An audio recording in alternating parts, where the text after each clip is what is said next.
All right, there's a late season mallard. You can see the full plumage, beautiful green head. Feet are really starting to get orange, ready color. This bird isn't shot up much, so what I want to do is I want to pluck them so that I have a whole bird to process and roast or do different things with at home. When these birds fatten up, you can do a lot more with them in the culinary stage, and they taste great. So it's worth a little bit of extra effort to pluck and eviscerate them. Real easy to do. I start at the top of the breast, grab some feathers with my thumb and just pull. And you can see that it comes right down to the breast. So just grab feathers. I like to do this into a box or a garbage bag usually. You can collect them, they don't fly around. But super easy to just pluck the bird and remove the feathers from the entire carcass. You just keep working it across the front. You would do the same under the wings, even on the back. But you can see that those feathers just remove super easy, especially when they're fat and in good shape like this. There's no pin feathers in the birds. It's very easy to do. So when you're done the primary plucking of it, this is what your bird's going to look like. You can see this one's in good shape, only a couple pellet holes. We've done the front and the back. We have very little down left on it. At this point, what I do is I like to rub them with the palm of my hand, and that actually pulls the rest of that down off. Makes it really easy to clean them up. So just with a dry hand, give them a quick rub and look at how all that down and everything comes right off. We're going to cut off the legs, score the joint, and remove them. Super easy to do. We have one wing here, and we're going to remove it right to the joint. Take a few more feathers out of here. I like to come up the wing a little bit so that you have the skin. If you're going to roast them, the more you protect that breast meat inside by leaving skin on, the better. So you can go like that around the bone and just open up this wing to the first joint, and these will pull right back and out. That way you have no sharp bones even in your packages when you're putting them away. But there's the joint, you can hear it crack. And we'll just cut it off like that. Again, I like to do it that way so that when you're freezing them, it doesn't poke through the bag, let air in, get freezer burn. Also, we have a little bit more skin around here so that we can keep the moisture in when we are cooking them whole. So we're going to remove the head. You can do that either with a knife quite easily, or again, if you have game shears, it makes the job really easy. You just cut through the bone, remove the head.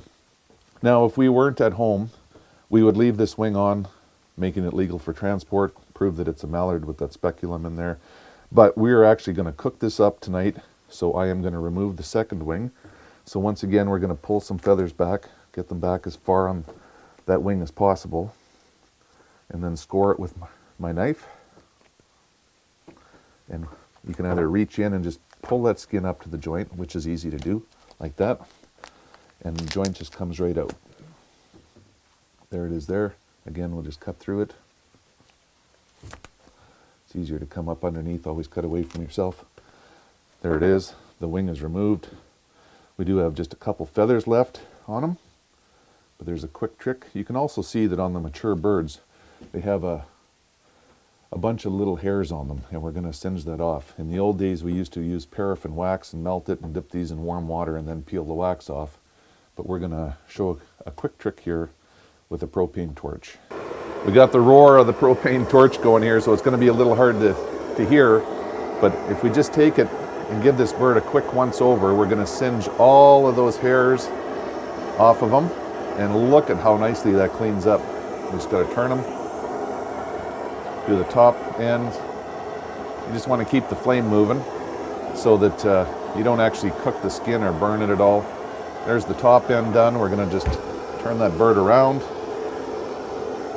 do the bottom end. All those hairs disappear. A couple of the downy feathers that are left. Cleans up. When we take this in now and actually wash it up in the sink, it's going to look as good as any fowl that you've purchased at the grocery store. Look at that duck. That's a beauty. All right, we have our duck fully plucked. We've singed all the hair and extra down off of him. He's looking really good. What we're going to do, I'm going to take the Weeby knife. You can see where the breastplate sits here. We're just going to make an incision and come right down. And I like to just go around the vent at the bottom. Really easy to do. Sharp knife makes this job super easy. You can notice I didn't cut in too deep because I did not want to cut through the intestines, but you just open that up, reach in. If the bird is shot up, you want to be careful that you're not sticking your fingers into broken bones, but this bird is in good condition. Reach all the way up to the top end, above the heart, and grab, and you can actually pull this out in one mass. There's the gizzard, there's the heart, there's the entrails. Should come right out through the end of the vent, just like that. Just trim this off. You can see the wonderful fat in there. We're going to leave that in there for roasting. It's going to give it lots of flavor. Now, if we wanted to, we can go back in through the top and pull out his esophagus and his noisemaker. Just got to get a hold of it like that. So that's what gives him his quack and his esophagus. Reach back in, just feel along the back, and you can actually pull out the lungs like that. They come out, they're the pink material. If you look in there and see that bright pink, you know that there's still lungs left in there. It's hard to show, of course, but I can pull them out and show you that when you're done, you've got a nice clean carcass inside.